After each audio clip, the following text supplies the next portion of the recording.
এডল নৰপিশাচৰ দলে ধৰ্ষণ কৰি চিকিৎসকক হত্যা কৰাৰ ঘটনাই জোকাৰি গৈছে সমগ্ৰ বিশ্ব। দোষীক শাস্তি প্ৰদানৰ দাবীৰে উত্তাল সমগ্ৰ দেশ। কলকাতাৰ আৰজিকৰ মেডিকেল কলেজত হোৱা জঘন্য ঘটনাক লৈ সমগ্ৰ দেশৰ লগতে মিৰ্জাতো প্ৰতিবাদী কাৰ্যসূচী।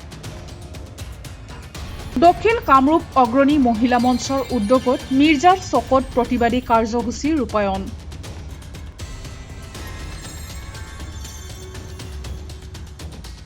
ইলৰা বিজ্ঞান মঞ্চ, গণতান্ত্ৰিক মহিলা মৰ্চা, বৰকুচি লাৰিকা হৰিনাম সংঘ, শংকৰ সংঘৰ লগতে আন কেইবাটাও দল সংগঠনৰ লগতে চিকিৎসক মহিলাই অংশগ্ৰহণ কৰে এই প্ৰতিবাদত।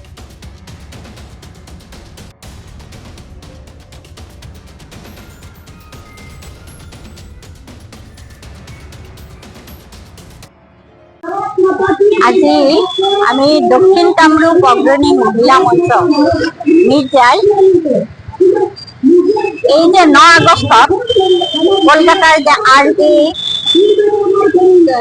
আৰজিকৰ হস্পিটেলত মেডিকেল কলেজত যিটো জঘন্য ঘটনা ঘটিছে তাৰ প্ৰতিবাদত আমি আজি এখন প্ৰতিবাদী সভা ইয়াতে আয়োজন কৰিছো। তাতে আমাৰ এই অঞ্চলৰ দক্ষিণ কামৰূপ অঞ্চলৰ বহুত সচেতন নাগৰিকে আহি পেলাই আমাৰ লগত যোগদান কৰিছে। ইমান ডাঙৰ এটা ঘটনা ঘটি গৈছে, এনেকুৱা ঘটনা এইটো কিন্তু প্ৰথম নহয়, এনেকুৱা ধৰণৰ ঘটনা আমাৰ সময়ে সময়ে ঘটি আছে। কিন্তু আমাৰ মানুহখিনিক যেন এতিয়াও সজাগতা অহা নাই।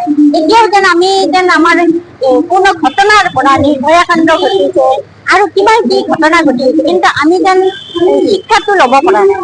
আমাক ৰক্ষা কৰাৰ কাৰণে, আমাক সুৰক্ষিত কৰাৰ কাৰণে আমাৰ যেন কৰবাত নহয় কৰবাত অলপমান গণ্ডগোল আছে। আমি নিজেও হয়তো কিছু তাৰ মানে প্ৰমূল্যটো আমি ভালকে বুজা নাই, নাই বুজাৰ কাৰণে আমি নতুন জেনেৰেশ্যনক ভালকে গাইড কৰিব পৰা নাই, সেইটো এটা কাৰণ হ'ব। তাৰোপৰি আৰু আমাৰ এই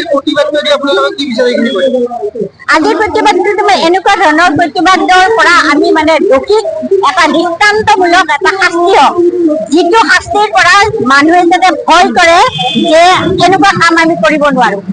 আৰু এটা মই এইটো সংক্ৰান্ততে এটা কথা কৈছো, চৰকাৰে এটা নিয়ম কৰিছে, হেলমেট নিপিন্ধিলে 2000 টকা ফাইন ভৰে। যদি হেলমেট নিপিন্ধাৰ কাৰণে 2000 টকা দিবৰ কাৰণে মানুহখিনি এলাৰ্ট হয়, এনেকুৱা দুই এটা ঘটনা ঘটি দিয়ক, দুই এটা কলমাই দিয়ক, ফাঁচি দিয়ক, তেতিয়া মানে মানুহখিনি নিশ্চয় এইটোৰ পৰা কাৰ্যৰ পৰা আঁতৰি আহিব, নহয় জানো? ধন্যবাদ।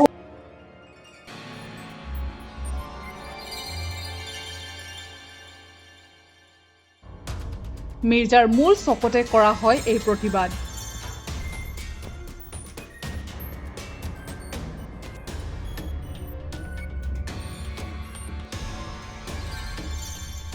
অসমৰ সংবাদ জগতখনৰ বাবে এক সুখবৰ।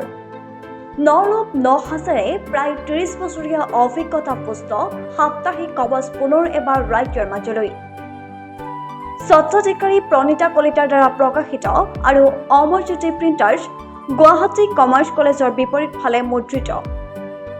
আমাৰ ঠিকনা মুখ্য কাৰ্যালয় অসম ফৰেষ্ট স্কুল, হৰি মন্দিৰ পথ, গুৱাহাটী আৰু অস্থায়ী কাৰ্যালয় কলিতা মাৰ্কেট, বিজয়নগৰ, কামৰূপ, অসম।